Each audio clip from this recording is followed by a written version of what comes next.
Have you ever wondered why people stay in abusive relationships? To many people who have never been through the abuse of a relationship, who've never been in that situation where they feel confused, where they feel stuck, find it so difficult to understand how could someone stay with an abusive partner? Why would someone decide to hang around when physically they could just get up and leave? Well, the reason is trauma bonds. So I'm going to explain now how trauma bonds come about and the reason why you or someone you know is struggling to break free from that trauma bond. And I'm also going to explain to you how they can break free.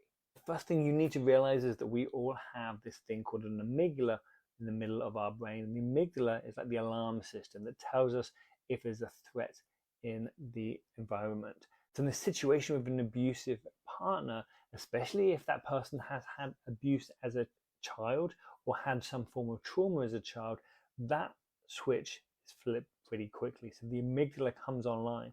And when the amygdala comes online, what it does, it shuts down the frontal cortex. The frontal cortex is where you make decisions. This is your decision making. This is your rational brain. This is your logical brain. This is the part of the brain that's on when you're feeling safe. If you're not feeling safe, now you're acting from the mammalian part of the brain, the survival brain, that reptilian brain that's in the back of the head.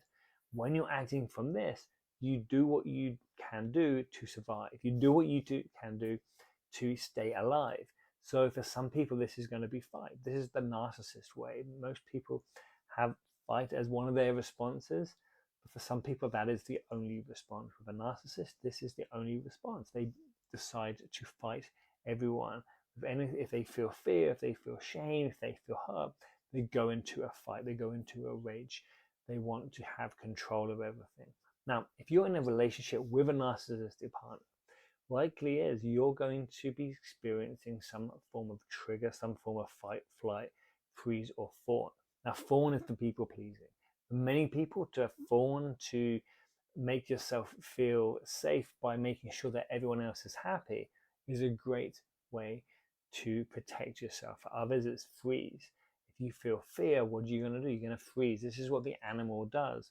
And for someone else, it might be to flee. Again, when we look at the animal kingdom, animals will flee from the scene. They'll run away from the predator. Now, everyone's got their own way, but for many people, it is fear. We're going to be triggered with the fear. When you have the fear of an abusive partner, especially, as I said, when you've had that in childhood,